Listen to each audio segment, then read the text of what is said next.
That's real life.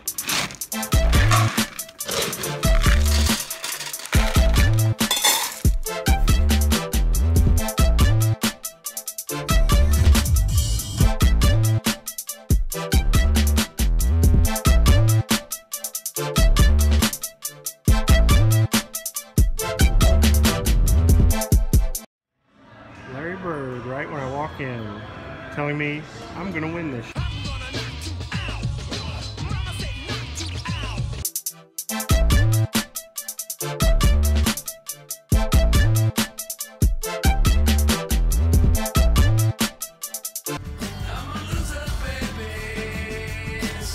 Good early, up to about 22K, just grinding right away. But then I chased a flush with Queen 9 of hearts, 2 hearts on the board. One of them was an ace, and the run out came a straight, the wheel straight, and a guy bet real big, and a guy called, and I called thinking we're chopping, but the guy also chasing a flush, river to 6 high, gut shot straight, so whatever. And then there's a couple hands where I had second best, and a guy called me down with better, but it wasn't good. It didn't look good on the board. He's called me down a couple of times, so that'll come back. Anyhow, we're down to 10K from our 20K starting stack, coming back to 150, 300 blinds, so I got 30 something big blinds. A guy told me I wasn't doing very well, but I think I'm doing just fine. I got all day, and we'll see what happens. The good news is I haven't had any hands yet. Bad news is I haven't had any hands yet. The biggest hand I've had is pocket eights, but I had to fold it pre because there was a lot of action. There's too much action for pocket eights. So my hands are coming. At the 30 big blinds, my hands are coming.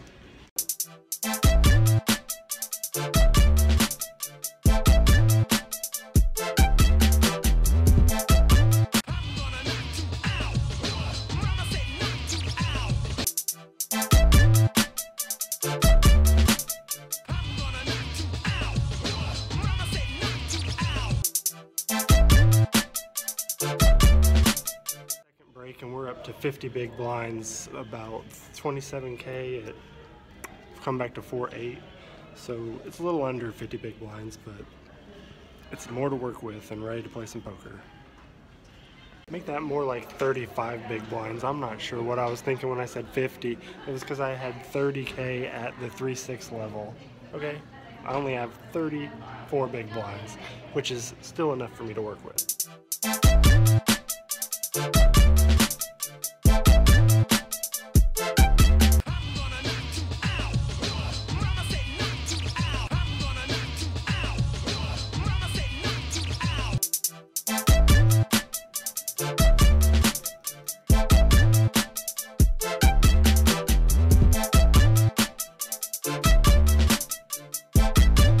I just went to the first thing I could see so that I could make sure I check in real fast during dinner break. There's a lot of different restaurants and shops here. I probably could have ate a lot better than a turkey panini from Nosh, but I'm excited. I'm hungry, so I'll eat anything. These $300 events are full of people who aren't taking poker seriously, and they are talking and jibber-jabbering. You get so much information, and it's just like my ears hurt, my voice hurts just listening to them, if that makes any sense at all. Probably doesn't. I don't know if I come across like this or not, but I 100% enjoy every moment I get to spend playing a poker tournament. I am very grateful. I'm afraid sometimes that I don't come off like that, but I am. This is awesome. I feel very lucky every time I get to play. I just wanted to say that. Hey, look at that.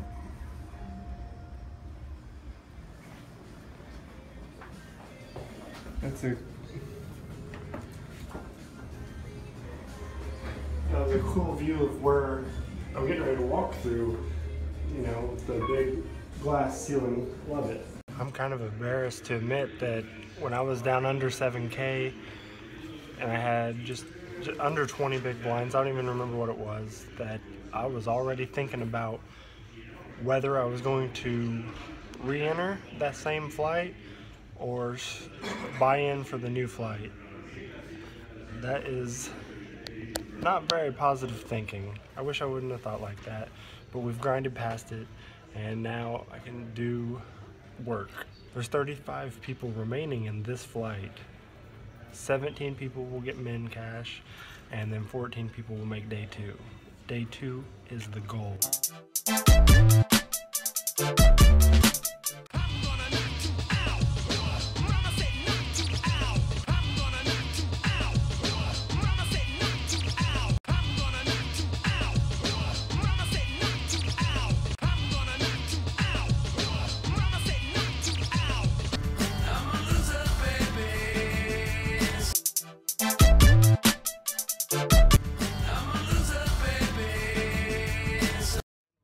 We're out right before break. 6 from the money. It was my own fault. I built up a 50 big blind monster stack going on, and then I started to punt it all away. And I got down to 9 big blinds, went all in with 10-10, and the crazy guy tanks and debates and agonizes and says, "Oh my God, I can't just go to break," and blah blah blah. And he didn't want to call, but he called with ace king. Come on, guy.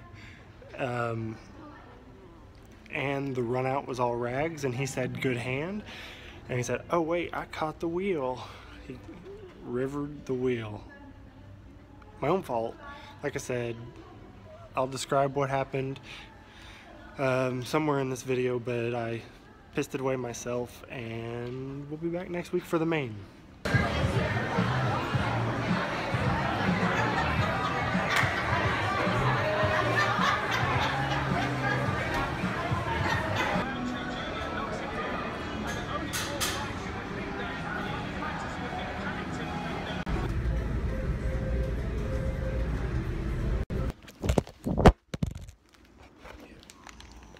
That's real life. Plus 225 at drunken blackjack. Don't do it. Don't drink. Don't play this freaking side games. Only play poker, the game that you're good at. Okay? Come on. I mentioned in a previous video that the rides home after poker losses suck. This is a 2.5 hour really sucky ride home. Even though I busted the tournament, and then I made bad decisions by starting out with 1 beer, watching fights, and then turns into 2, and then I go and use my comp for the $10 slot play, double that up, and then I sat down at blackjack with a table of guys just having a blast. One guy was betting $1,000 a hand, and I'm over here betting 15 bucks. Oh, and that was a little nerve-wracking because I'm not very good at blackjack, but I made a couple of bad plays evidently and got some booze. But the guy ended up he won 10 grand, but he was down because he lost 16 grand at craps before that.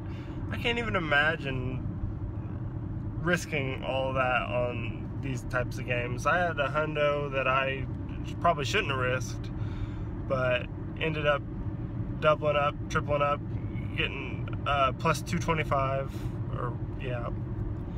Anyway, I feel miserable. The biggest aspect for me that has improved my game in the last 6 months is not drinking while playing. I've had people tell me that that was one of my biggest leaks, but poker for me was fun. I wanted to drink, play, and have fun, you know, and I'd win sometimes. But now that I've stopped that leak and I don't drink while I play, I'm making deep runs in tournaments.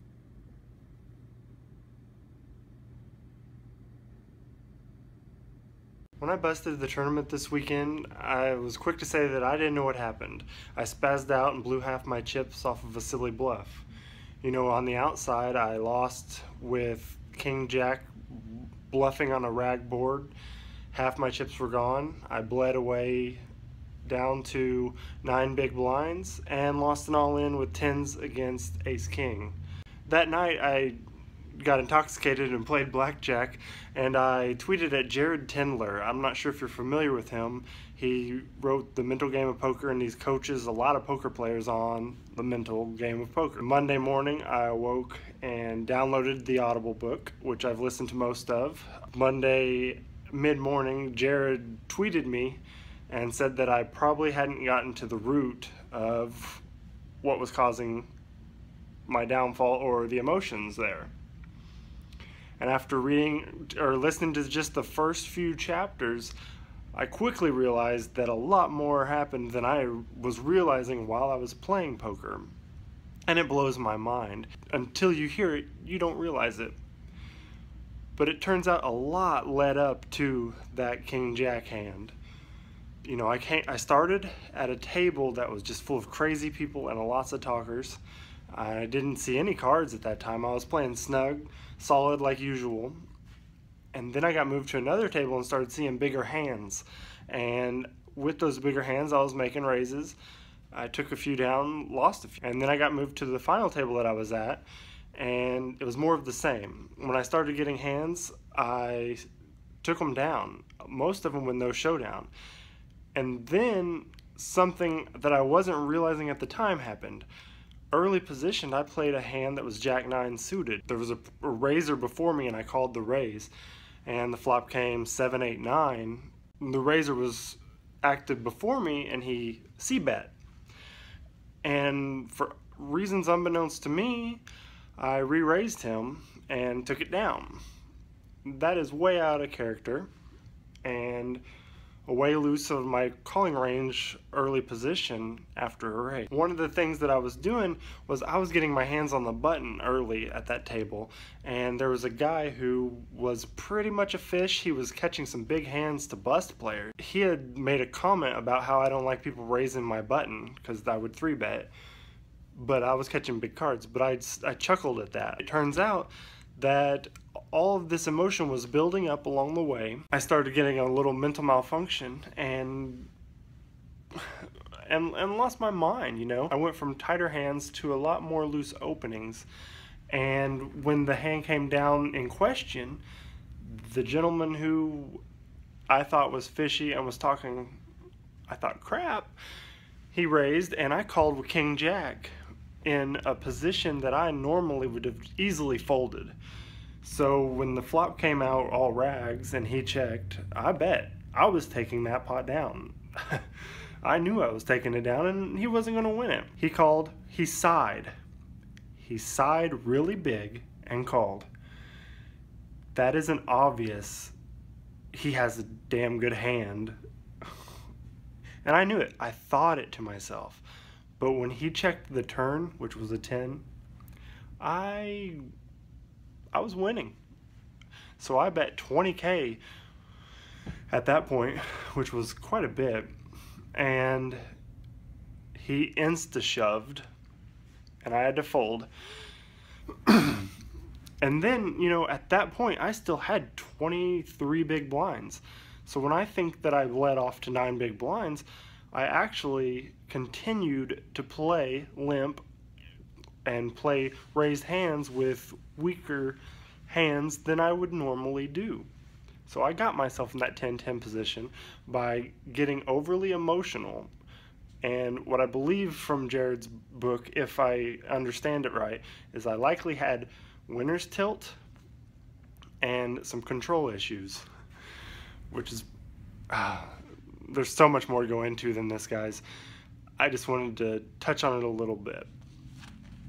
And I'm not even sure that I'm touching on it correctly, but now that I know about it, I don't know 100% how I'm going to stop it from happening again, but at least I'm aware of it. Being aware of it, I hope that I can slow it down. You know, regroup. I don't want to get to where I can think I can win the tournament in day one by all of a sudden being in control. That is insane. I shouldn't act like that. I need to keep up my solid play for 2 straight days. So if you guys haven't heard anything from Jared Tendler, this is not a sponsor. You should go read The Mental Game of Poker or download the Audible. One thing I did do years ago, my friend Zach Harbison, he introduced me to the Jared Tindler book, his Quad Jacks podcasts, and listened to his interviews. And that helped tremendously with what I had was a lot of tilt at the time. And I thought that I was over tilting.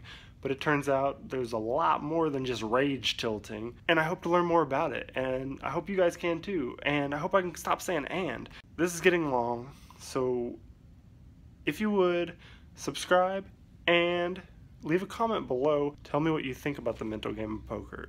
Do you think it's huge? Do you think it's nothing? Do you think I'm overreacting?